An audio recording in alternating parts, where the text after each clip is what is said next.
Before that, Simon Cox presents Club Class.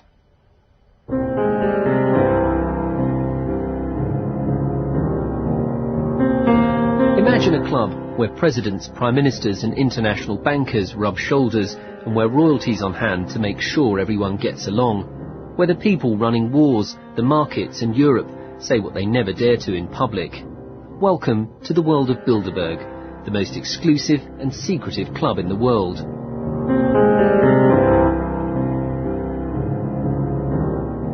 When you're doing good, you do it in the sunshine. When you do evil, you do it in the darkness. I, of course, am absolutely forbidden from discussing anything that has been said on any specific subject by any individual. And every time I raise the issue of Bilderberg, I get sent from pillar to post. I don't really know how conspiracies act, actually. I think if Bilderberg were a conspiracy, I wouldn't be talking to you.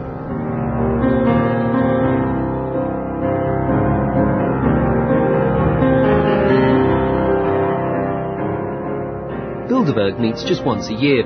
Its cast list is a who's who of transatlantic political and corporate power. There's one important rule. No one who goes is able to say what was discussed or even who was there. For almost 50 years, Bilderberg has operated unnoticed. Even now, few people know it exists. Jim Tucker's trying to change that. If 120 film stars or 120 football players went behind closed doors for 3 days, all newspapers would bust their butts trying to find out what happened. If 120 of the world's most powerful men, leaders in international finance, heads of state, high officials of the U.S. government, get together behind closed doors, armed guards for 3 days, why is there no curiosity? Jim is a veteran right-wing journalist who's been tracking Bilderberg for the last 2 decades. He's convinced that it meets in secret because it's got something to hide. Well, when you're doing good, you do it in the sunshine. When you do evil, you do it in the darkness. For some reason, it's critical that the world not know what transpires behind those closed doors. You really think they're evil? Yes. Conspiracy theorists like Jim Tucker believe Bilderberg is a shadow government secretly trying to control the world. We wanted to find out the truth. This year's Bilderberg was being held in mid-May, and we wanted to be there. The organisers had promised to tell us where it was being held, but Jim alerted us first about a hotel in Versailles. Rien au Palais Versailles, Patricia. Bonjour, si vous avez. Bonjour, réservation s'il vous plaît? Oui. Service réservation, Fabienne, bonjour. Bonjour, I'd like to reserve a room, if possible, on the 15th and 16th of May. I'm sorry, but the hotel is closed for these dates. It's closed? Yes. Right. What, is it a conference or something? Or I've tried to book before and it's never... You're just closed? Yeah. Is this the Bilderberg Conference Hotel? No, I don't know what is the Bilderberg Conference. So. Right. But there's no one staying there. I mean, the hotel is just going to be closed for the whole weekend. Yeah. Thank you anyway. You're welcome, sir. Okay, bye-bye. Bye-bye. We weren't the only people who were interested in Bilderberg. Mainstream politicians have now begun asking tough questions about the organisation. Thank you, Mr. Chairman. Tomorrow in Versailles, as far as I can tell, the meeting of Bilderberg will begin. Now, the reason I raise this question is there have been a number of commissioners, Commissioner Monti, Lekkonen... The Irish Green MEP, Patricia McKenna, presses the European Parliament to find out which of the powerful European commissioners will be at this year's Bilderberg. She's worried about Europe's political elite cozying up with big business for 3 days of secret discussions. Parliament, and every time I raise the issue of Bilderberg, I get sent from pillar to post. I should have had a reply on the 25th of April. I still have not got a reply. The Bilderberg meeting is starting at the weekend. Patricia McKenna is part of the anti-globalisation lobby, who believe the world is run for the benefit of multinational companies. She sees Bilderberg as a useful way for big business to get its own way. the kind of Europe that they want is basically a Europe which pursues the current policy on free trade, which ignores the criticism of the anti-globalisation campaigners around the world, which has a policy that's geared towards multinational capital, the interests of the multinationals, because when you look at it, the people who are taking part in these meetings are key players in the multinational industries, and it's in their interests that the Bilderberg meetings take place. We arrived in Paris the day that Bilderberg was due to start. We headed straight for the hotel, which we had been told was closed. Police with machine guns now patrolled the perimeter. I headed for the entrance, where smart men in black suits, sunglasses and discreet earpieces were closely checking everyone going into the hotel grounds. Hi. Yeah, I'm from BBC. I've got my press card, but that's Is this for the Bilderberg conference? Is this all the... For the conference, yes. Right, right.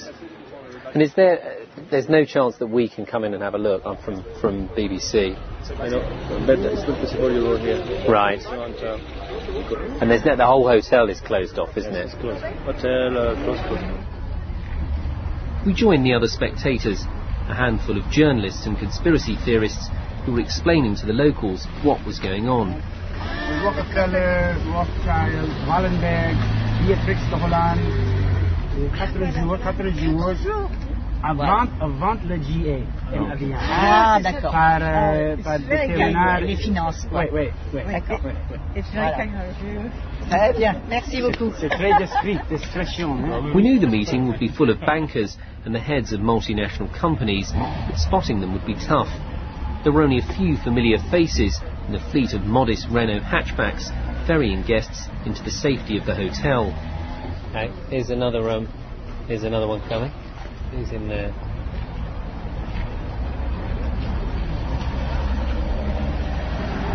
That looks like Ken Clark. Hi, Ken! Well, there's Ken Clark just arriving. No, He's not saying anything to us. No. He didn't really seem to respond when I called his name. They're checking he's a bona fide delegate on the list there. The Queen of Spain? Is that the Queen of Spain? The Queen of Spain, yes. Oh, right. Sofia. Ah.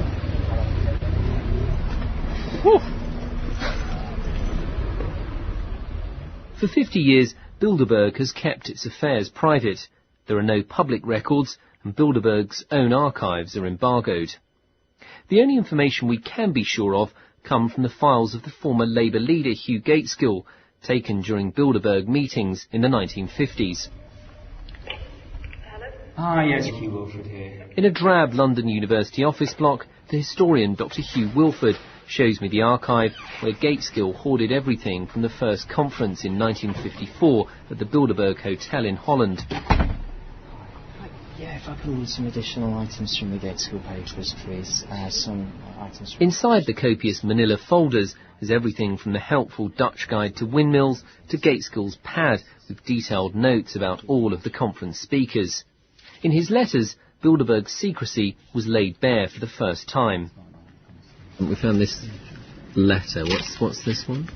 This is from Hugh Gaitskell to his friend and Labour Party colleague Dennis Healey, in which he's telling him about the conference. He describes it as a rather special kind of conference, very hand-picked with the proceedings private, and ends by saying that he hopes that he'll be able to give Healey further details, but meanwhile, would you please treat the whole matter as absolutely confidential, say nothing about it to anybody.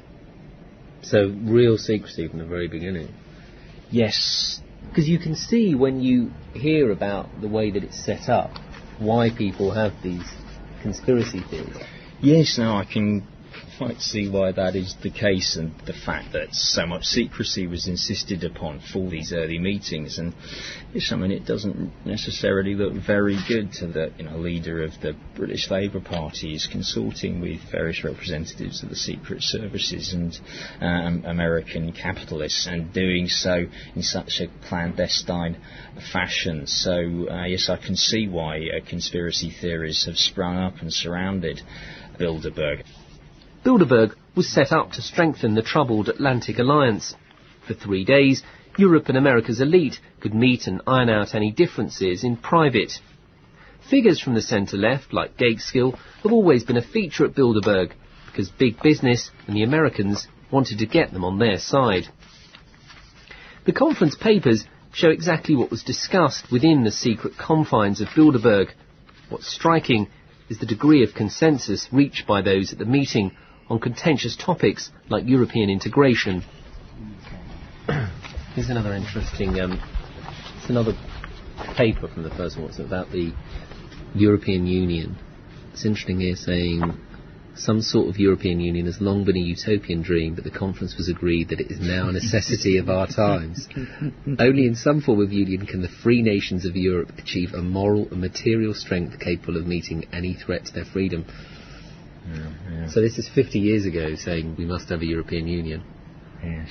And again reflecting the fact that many of the people involved in planning Bilderberg had also played leading roles in getting the European movement going in the late 1940s and early 50s. And the fact the Americans want it so much as well because they want a stronger Western Europe to resist possible Soviet aggression. Without Bilderbergers, Europe could be a very different place. From his study of the group, Mike Peters, a sociologist from Leeds Metropolitan University, is convinced that members of Bilderberg helped to conceive, create and establish all of the major European institutions. The single currency was mooted first by people who were connected with Bilderberg. The sheer wealth and importance of the people who attend Bilderberg suggests that this is one of the most important political forums in the modern world, far more important than the G8, which seems to attract a lot of media attention. The G8 seems to be just a sort of showcase. The number of journalists and academics writing about the G8 dwarfs the number of students of Bilderberg. It's only in the last few years that British MPs have started asking awkward questions about Bilderberg. In 1999, Tony Blair was questioned about Bilderberg by the Liberal Democrats. His written reply reveals little. I've been told that Bilderberg usually invites a number of people from government, he said, but there's no formal representation by the UK. What the Prime Minister fails to mention is that both he and the Chancellor were at Bilderberg when they were in opposition. The Tory MP, Nicholas Winterton, believes no one in government wants to talk about the group. I asked, I think, 2 or 3 questions and got a totally negative reply. In my view, it's quite clear that nobody wishes to talk about Bilderberg and those that take part in their meetings. What bothers Eurosceptics like Nicholas Winterton is the Europhile tendency of Bilderberg. He wants to know what elected European politicians are saying in their lengthy private discussions with powerful, unelected, unaccountable corporations. I'm not saying that what they're doing is illegal. I'm saying it is somewhat sinister, and bearing in mind they're such powerful people, why are they not prepared to be more open about the subjects that they discuss and perhaps even the decisions that they reach following these discussions? Maybe if I get Kenneth Clarke on one side one day, I might have a natter in his ear as to why he went, what was discussed, if he's prepared to declare to me what was discussed, and why he actually took a decision to go to such a meeting. If you do speak to Kenneth Clarke, you can ask him for us, because he won't speak to us about it. He wouldn't tell us why he'd been, why he chooses to go, why he's on the steering committee, so he's quite a key member of Bilderberg. I shall certainly ask him that, and will indicate that I think it's very wrong that a politician is not prepared to be more open when he meets important people at clearly what is an important gathering each year. Will you let us know what he says? I suspect I shall get just as rough an answer as you have, and a negative answer, I don't think for a moment, sadly, that he would reveal to me what transpires at these gatherings. Day 2 of the conference, and with all the guests inside, we tried to get a peek through the dense foliage of the surrounding parkland. Our guide was Chris Bolin, a photographer for Jim Tucker's right-wing magazine, who's been to almost as many Bilderberg conferences as our own Kenneth Clark. It's quite secretive, isn't it? Obviously, I mean, look, ahead of us, there's security and then a long driveway, maybe half a mile up to the hotel. I mean, we're not going to get anywhere near it. What's important with Bilderberg is discretion. They don't want to be identified. That's why when they drive up, they hide their faces. They don't want the public to know that they're attending this meeting. They're secretive about it. Why do they not want to be identified with Bilderberg? Why do you think that is? Because they know that what they're doing is undemocratic. They know that what they're doing is not proper. What could they do to make you think it's okay, they're being open, there's nothing sinister going on? Well, a tiger can't change his spots or whatever. They can't change what they are, and what they are doing is undemocratic, and so they really can't show a different face because that's what they are. We were one step ahead of the conspiracy theorists. We'd arranged to meet Bilderberg's affable Secretary-General, Martin Taylor, outside the conference, and he promised to give us a list of the participants. Hello there. Hi, I'm Simon Cox. I'm Martin Taylor. Thanks for coming out. Should we go somewhere a little bit quieter? Absolutely. Sure. I brought you the papers you were looking for. Oh, right. So these are the same as the list of participants that will be in every participant's pack. So you've got the Prime Minister? Prime Minister? We've got a couple European of Commissioners? Yes. Do you have many? Are there many European Commissioners? I'm obviously only on this first page. We've got a couple this year. We've got Fritz Bolkestein and Pascal Lamy coming. You'll probably find a third man and shame me. Oh, you got James Wolfenson there, President of the World Bank. Oh, Paul Wolfowitz. Paul will be coming later on. He's not here today. Right. It's very good of him to come because he obviously has immense pressures on his time, but he was a member of the steering committee of Bilderberg for many years. So will you be looking out for people in Britain or in Europe who you think they may be interesting people to ask to the next Bilderberg meeting? Or? Yes, perhaps not as hard as I should be, but I mean, people come to one's attention in all sorts of ways. I mean, sometimes you see them somewhere at a meeting and they're very bright, and sometimes you read something they've written. So how would I get to Bilderberg? Oh, just keep on the way you're going. I don't think there'll be any problem. It's useful to know who's coming. What about the agenda? What are you going to be talking about? Since Bilderberg's raison d'etre is the transatlantic relationship, and that's been somewhat in the news, I mean, you won't be surprised that we're talking about not just Iraq, but the whole issue arising from the war. You have this sort of, I don't know the best way to describe it, a code, I suppose, isn't it, that you don't talk about the meeting. Just what's called in English Chatham House rules. Right. If you break those, what happens? You just wouldn't be asked again? You wouldn't be asked again, no. What isn't on, and what people know isn't on, is to say, I heard X say this at a panel, or Y was very critical of so on and so forth, because if people think that's going to happen, they will clearly be much more careful what they say, and then you're back in the public situation. We knew who was there, but we still didn't know what they'd said. Getting people to breach Bilderberg's secrecy rule wouldn't be easy. Discretion could be guaranteed from a cast list, including the Governor of the Bank of England, Gordon Brown's Special Advisor Ed Balls, the Cabinet Minister Lord Williams, Henry Kissinger, and several Prime Ministers. We weren't surprised when they all declined politely to be interviewed. This is Karina Poulsen from the Prime Minister's office in Copenhagen. You wrote a letter to the Prime Minister requesting an interview regarding the Bilderberg. The Prime Minister thank you for your request, but I'm sorry he's not able to participate in your interview. Thank you. Bye. The message will be erased. Some of those we contacted sounded scared that we even knew they'd been to Bilderberg. After all, they were now part of the elite, and once you're lucky enough to make club class, you don't want to be thrown back into economy. Eventually, though, some were willing to risk their privileged status and break the Bilderberg code, as long as we didn't name them. Okay. Many thanks for your help. Bye-bye. Sure. I've just spoken to the first person who has been this year who will actually talk to us off the record and tell us some more details about what was actually discussed at Bilderberg this year. What he has told us is that one of the key aspects of this year's Bilderberg was the battle between the French and the Americans.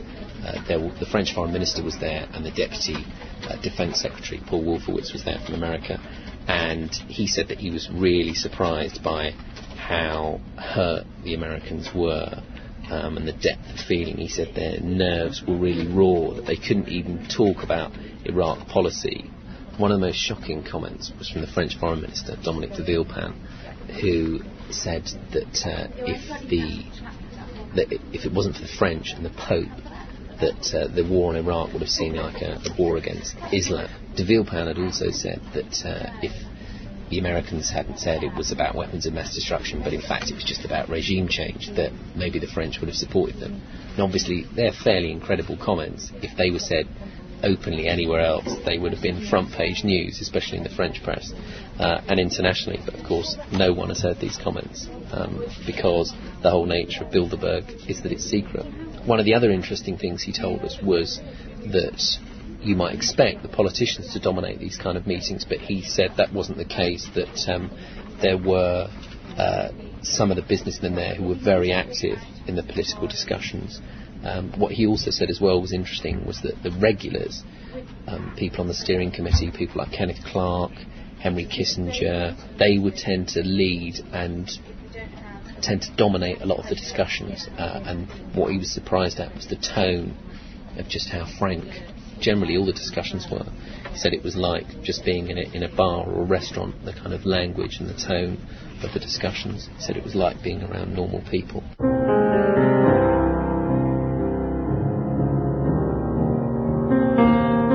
What's unique about Bilderberg is that bankers and businessmen get to share the stage with politicians. Other sources told us the financial muscle was depressed and it was the politicians who were to blame.